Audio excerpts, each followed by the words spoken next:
Bogotá, 2 de noviembre de 1995, 10:20 de la mañana.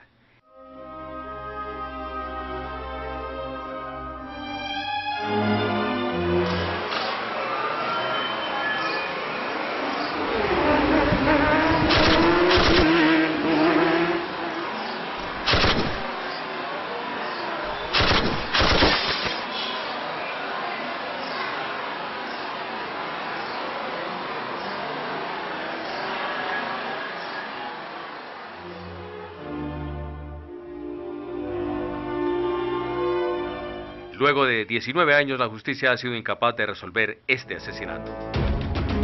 ¿Quién mató a Álvaro Gómez Hurtado?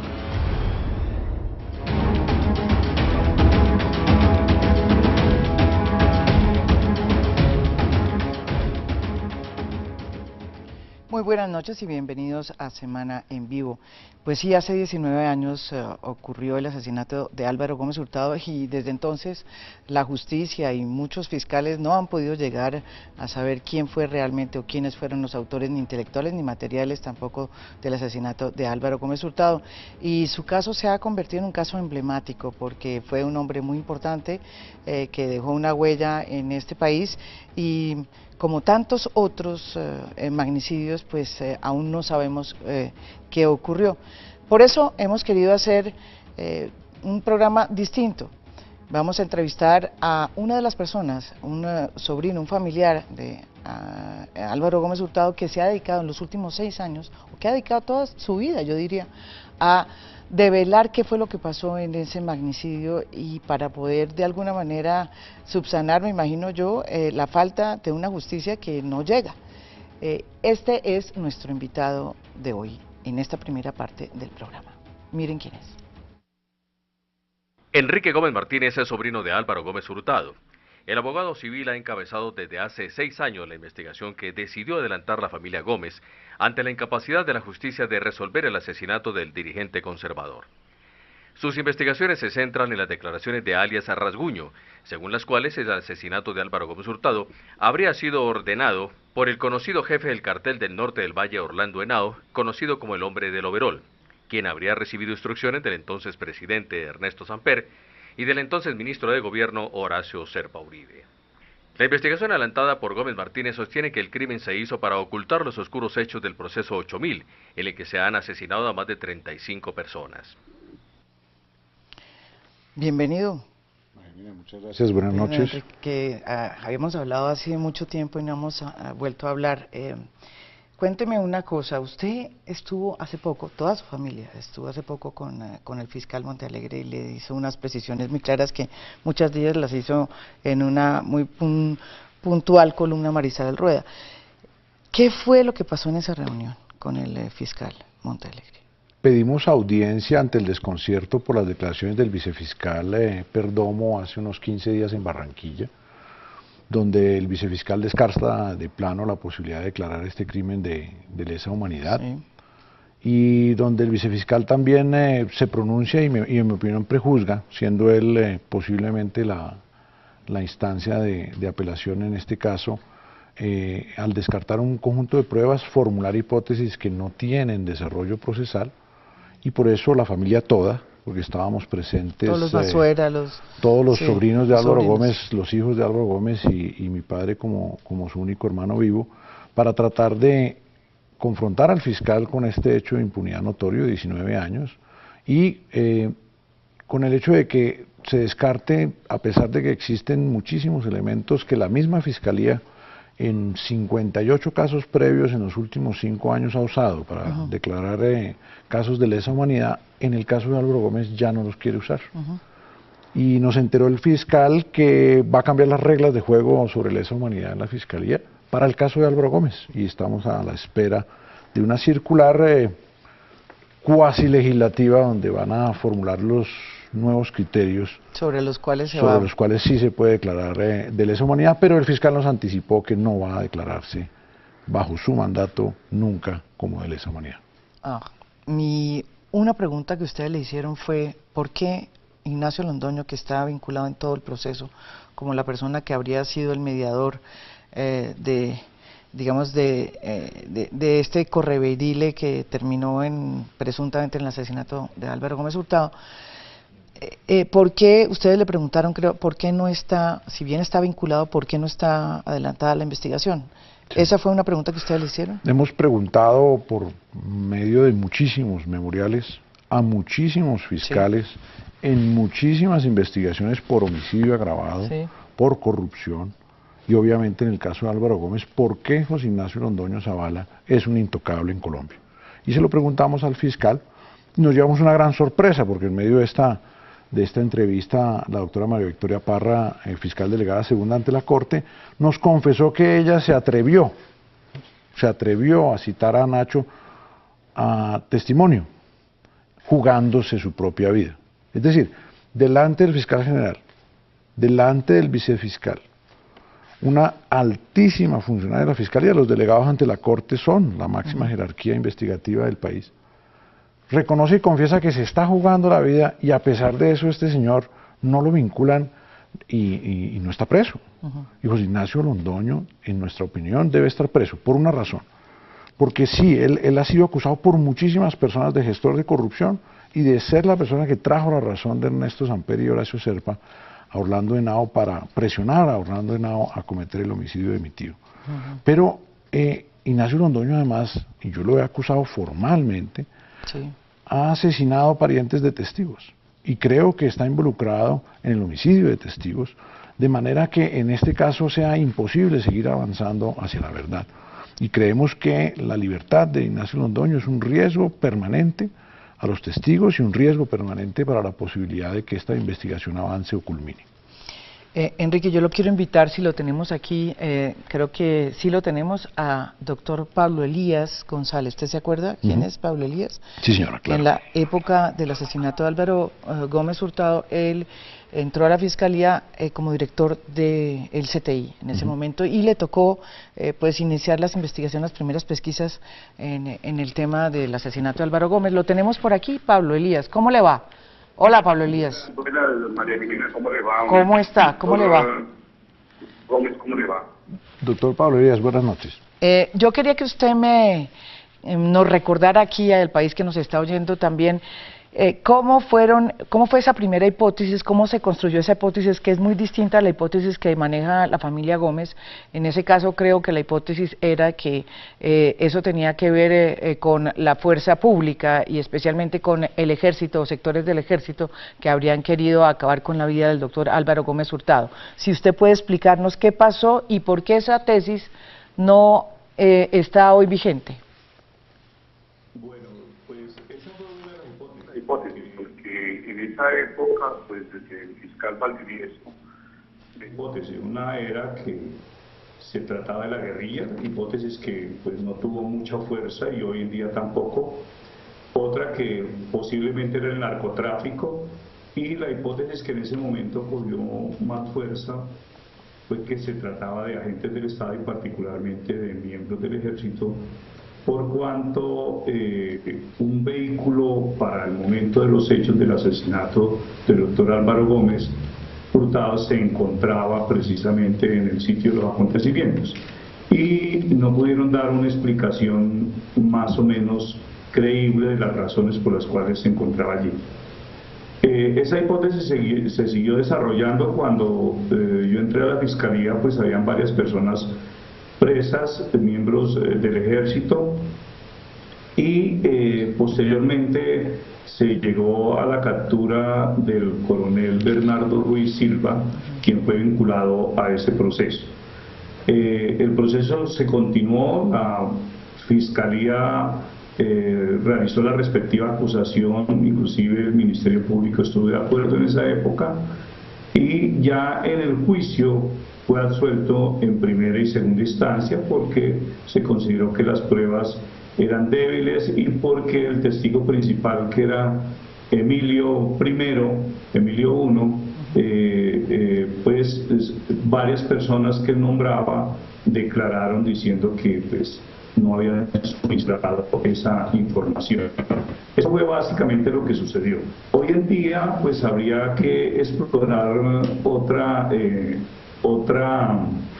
otra declaración posiblemente, que es la del coronel Jorge Eliezer Plazas Acevedo, quien fue capturado recientemente en el 30 de julio de este año, que de alguna manera podría revivir o poder volver a tomar fuerza esa hipótesis, porque a esta persona la vinculan no solamente con el crimen del humorista Jaime Garzón, y él pues antes había estado preso por el crimen de un judío de apellido Kudari, se voló de la cárcel, lo capturaron, y también lo vinculan con la muerte, el asesinato del doctor Álvaro Gómez Hurtado. Entonces, digamos que podría de pronto tomar o volver a tomar algún interés esa hipótesis que se manejó en un comienzo. Pablo Elías, pero ese coronel, ¿qué hacía en ese momento? ¿Quién era y qué habría hecho en ese caso relacionados precisamente con el asesinato de Álvaro Gómez? Es decir, exactamente yo no le puedo decir, porque digamos que esta vinculación surge ahora. Es reciente. No con anterioridad. Sí. Pero estaría vinculado al asesinato de Álvaro Gómez, lo que dice usted, claramente, ¿sí? Sí, es decir, lo que se ha dicho últimamente es que tendría vinculación, y él mismo lo admitió en medios de comunicación, sí, que se está iniciando una investigación en su contra por ser autor o partícipe posiblemente del homicidio del doctor Álvaro Gómez Hurtado. Bueno, muchas gracias, Pablo Elías, y espero tenerlo aquí en vivo y en directo, y no a través de un Skype. La próxima vez lo invito. Muchas gracias, María Jimena. Bueno, un abrazo. Muchísimas gracias. Doctor Gómez, que esté muy bien. Doctor González, buenas noches. Muchas gracias. Bueno, Enrique, esta es una tesis que funcionó pues bastante, hasta cierto punto. Esa era la tesis que se había como más, pues se había vuelto creíble en ciertos sectores de la justicia y de la opinión pública. Y este nuevo personaje que ocurre, que surge, que es el coronel, que no me acuerdo el nombre, pues también vuelve a fortalecer esa tesis, pero usted no cree, ¿por qué? No, esta tesis es como... Usted me está mirando diciendo, esta tesis... No, ahora que están tan de modas los programas de zombies, ¿cierto? Sí, pues sí, esto es esto es un zombie, esto es esto es un chiste. Mire, esta hipótesis que vincula a miembros del estamento militar, en particular un grupo de inteligencia militar que tuvo base en Bucaramanga, que se llamó el Grupo Cazadores, es un armadijo ocasional de falsas pruebas. Un anónimo, que es la llamada que el doctor González mencionaba al 112 de la policía en Bogotá, que dentro del expediente se estableció que nunca existió ni fue posible, y que en palabras del Tribunal Superior de Bogotá, que es una corporación judicial muy seria, sí, el caso llegó al tribunal y el tribunal lo... dijo que era una transcripción, fue de libre imaginación de su signatario. Se trajeron los peritos de Francia, se verificó la máquina, se verificó la cinta, y los equipos que permitían en algún momento haber escuchado esa cinta nunca habían llegado al país para la fecha en la cual el teniente de la policía hizo su reporte. Después hubo otro anónimo a la prensa, un anónimo muy popular que la prensa acogió a manos llenas, yo creo que intencionalmente, y ese anónimo pues no tenía ningún fundamento. Y después el famoso tema del vehículo, todos los ocupantes del vehículo fueron exonerados después de profundos análisis de criminalística. Esa noticia que sacó en la QAP, me acuerdo. Sí, que no tenían absolutamente nada que ver. Después se estableció por qué el vehículo del general Cifuentes, o adscrito al dispositivo del general Cifuentes, estaba ahí. Otro armadijo, se le fueron pegando elementos, y después aparecen tres grandes testigos: Mariluz Cuadros, Julio Ramón Carrillo y René Carvajal, el famoso Emilio I, que se les derritió a la fiscalía. Los tres procesados, o debieron haber sido procesados por falso testimonio, dos de ellos, René y Mariluz, tratando además de sobornar a otros testigos con recursos de la fiscalía, para que respaldaran sus versiones. Y finalmente, cuando termina la justicia sin rostro, la juez segunda penal especializada de Bogotá le dice a la fiscalía: bueno, tráigame otros 16 testigos que usted dice tener para respaldar esta hipótesis. Y la fiscalía le dice: mire, sabe que no puedo traérselos porque el cuadernito donde habíamos anotado sus identidades verdaderas, que estaba en una bóveda de la fiscalía en Bucaramanga, se perdió. Entonces la juez con buen criterio le dice, pues mire, esos 16 testigos de una vez se van yendo, porque aquí es con personas de carne y hueso que usted va a juicio. Yo quiero aclararle a usted y a la opinión pública, nosotros hemos invertido 4 años, copiamos los 500 cuadernos de la investigación original, contratamos 6 abogados para revisarlos, 2 técnicos criminalísticos, y hemos repasado todas y cada una de las pruebas. Produjimos un libro. Sí, que ese es el que hace su papá. ¿Por qué lo mataron? Con la firma de mi papá, para efectos de demostrar que, y a resumir y explicarle a la opinión pública y al mundo que esta investigación fue falseada y además fue desviada intencionalmente de muchas maneras. Y este caso, pues vuelvo y digo, de que hay unos agentes militares, a nosotros nos preocupa y no nos importa realmente que se insista en esta tesis de si agentes de las fuerzas militares o no participaron en la muerte. Tenemos ahora 8 testimonios muy importantes en poder de la Fiscalía que acusan a Danilo González, coronel en activo, comandante nacional del Gaula, de haber hecho el homicidio. Pero en ese entonces no era del Gaula, creo. Sí, señora. ¿Sí? En el momento del homicidio de Álvaro Gómez, ¿sí? Era el comandante nacional del Gaula. Entonces, hay por una vía o por la otra agentes de alto rango del Estado posiblemente involucrados. ¿Qué pasó con esta hipótesis? 7 personas fueron retenidas, privadas de su libertad durante 5 años de manera injusta por un crimen que no cometieron, en la cual la Fiscalía, en palabras del mismo tribunal, abusó de cualquiera de las reglas y hizo unas especulaciones espantosas con estas pruebas. ¿Por qué nos molesta? Porque es que se desvía la investigación de sus verdaderos responsables y de cuño, de complemento, se usó esto en una parte importante de la prensa colombiana para manchar la memoria de Álvaro Gómez. ¿Por qué? Para desconocer su legado como gran demócrata en este país. ¿Por qué? Porque lo ponían como partícipe o cuasi partícipe de un golpe de Estado, cosa que Álvaro Gómez nunca hizo. Pero yo creo que nunca fue así, sino al contrario. Decían que él había decidido no participar y que había dicho que no. Claro, o sea, en la versión pero esa es la tesis más absurda de todas. Uno lo matan por participar en las cosas, no por no participar. Y ese fundamento, de alguna manera implícito, que era que Álvaro Gómez se había prestado, que había huido, que había estado en los corrillos de un supuesto golpe de Estado, complot que también el tribunal dijo que nunca se demostró su existencia, y que quiero resaltar ante la opinión pública cuando uno de los ejes de esta teoría, que era Rommel Hurtado, salió a la prensa con Vicky Ávila y otros periodistas a decir que eso era una fabricación, que nunca había habido un complot, que no existía ninguna evidencia y que iba a declarar finalmente nuevamente para desvirtuar toda esta teoría ante la Fiscalía 20 Nacional del Terrorismo. Fue asesinado, ¿no? Sí, también fue en 2011. Bueno, fue asesinado Rommel Hurtado, ha sido asesinado, María Isabel Rueda hacía un recuento de todas las personas que han sido asesinadas dentro del proceso 8000, pero también están las otras que se han muertos en esta investigación. Que se han muerto en esta investigación. Rommel Hurtado, está el general Landazábal. Oviedo Alfaro. Oviedo Alfaro, ¿no es verdad? Está el sobrino de Rasguño. El sobrino de Rasguño. Lorena está el Henao. Hijo de Cifuentes, muerto de manera extraña, del general Cifuentes. Extraño, el mismo personaje militar con el vehículo. Del general Cifuentes. En las primeras luces de la investigación aparece su hijo asesinado.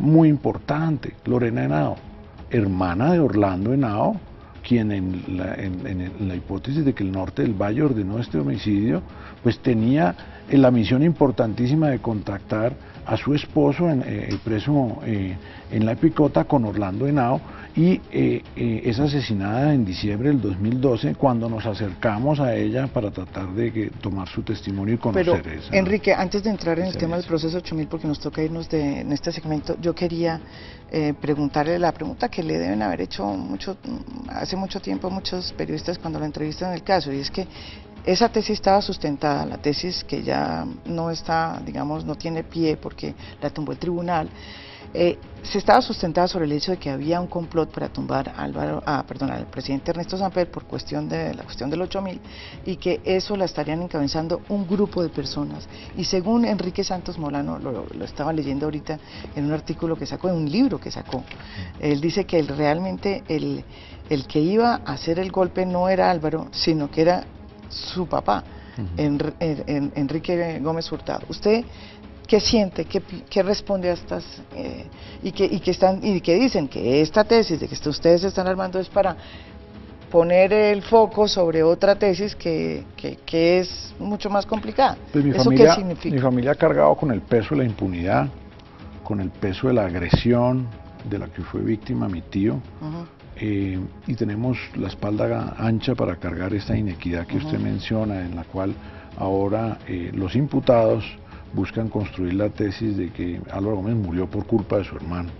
Mi padre lo que ha hecho es buscar la justicia en este caso y la verdad incesantemente, y me parece que es una vergüenza realmente que se presten periodistas de la talla de Enrique Santos a ese tipo de afirmaciones. Santos Molano, ¿no? Les leo lo que dijo el tribunal allá en el 2003. Ver. Hasta hoy no se ha aprobado el susodicho complot. Y esta es una sentencia extensa, de cerca de 400 páginas, que analizó todas las pruebas, y me remito al principal artífice de la tesis del complot, que era Rómulo Hurtado, y oigamos de pronto alguna vez nuevamente sus declaraciones antes de ser asesinado, diciendo que nunca hubo un golpe de Estado, ni nunca conoció de la existencia real de una conspiración contra el presidente Samper. Esa fue una cortina de humo que Horacio Serpa y Ernesto Samper hábilmente construyeron, y se atenta contra la honra de mi tío hoy día y se atenta contra la honra de mi padre. Pues me indigna, claro, me indigna, me parece además que no tiene ningún sustento probatorio. Volvemos después de esta pausa, estamos con Enrique Gómez Martínez, estamos hablando sobre por qué después de 19 años no sabemos qué pasó, quién asesinó a Álvaro Gómez Hurtado. Ya volvemos aquí en Semana en Vivo.